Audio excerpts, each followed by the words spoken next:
Hello, bachcho, let's see the question. The question says the particle 1 and 2 are fixed in plane on an x-axis at a separation of L, that is 6 centimeter. Their charges are Q1, that is plus E, and Q2 is equals to minus 27E. Okay.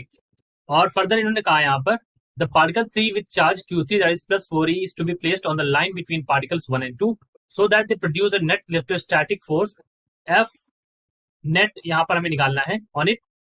So A में कहा है at what coordinates should particle 3 be placed to minimize the magnitude of that force. ये हमें बताना है यहाँ पर. देखिए, इस क्वेश्चन को सॉल्व करने के लिए जो हम की कॉन्सेप्ट यहाँ पर यूज करेंगे, दैट की कॉन्सेप्ट इज, देखो हमें नेट फोर्स निकालना है. ठीक है, तो की कॉन्सेप्ट तो हमारा फोर्स वाला ही फॉर्मूला यहाँ पर अप्लाई होगा. सो एफ इज इक्वल टू क्या होता है? एफ इज इक्वल टू होता है 1/4 pi epsilon nought Q1 Q2 by R square. इसी का हम यहाँ पर यूज करेंगे नेट फोर्स निकालने के लिए. चाहिए हमारे यहाँ पर की कॉन्सेप्ट हो जाएगा. अब हमें मान लेते हैं कि पार्टिकल 1 और पार्टिकल 3 के बीच, यहाँ पर करते हैं, ये हमारा पार्टिकल 1 है और पार्टिकल 3 है.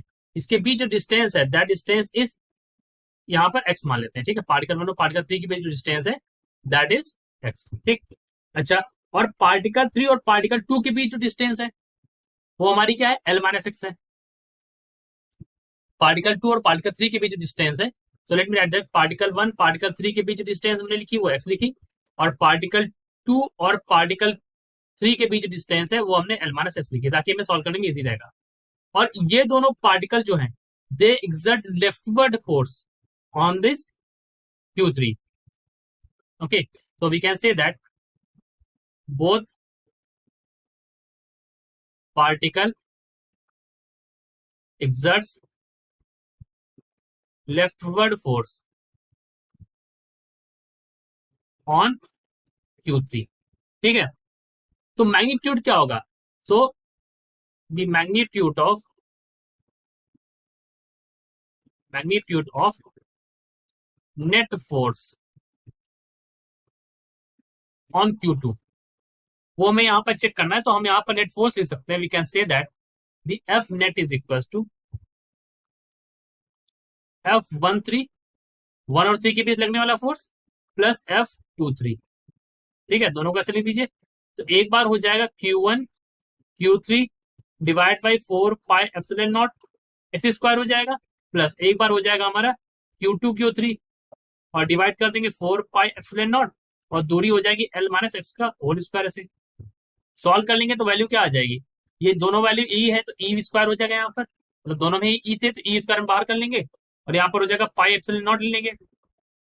यहाँ पर हो जाएगा 1 बाई एक्स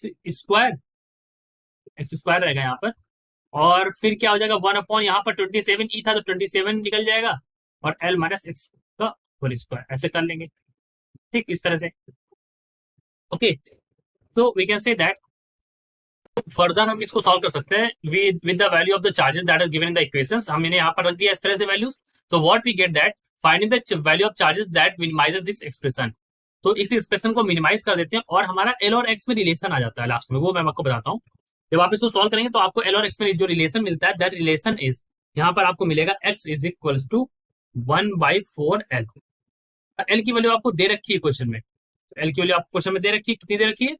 6 सेंटीमीटर. ठीक है, तो 6 रख लीजिए यहाँ पर और बाई 4 कर लीजिए, तो यहाँ पर 1.5 सेंटीमीटर आ जाएगी आपकी एक्स की वैल्यू. ठीक है, तो इसकी वैल्यू कितनी आ गई? 1.5 सेंटीमीटर. ठीक है, तो यही हमारा यहाँ पर सोल्यूशन हो गया. I hope you understood it well. Best of luck.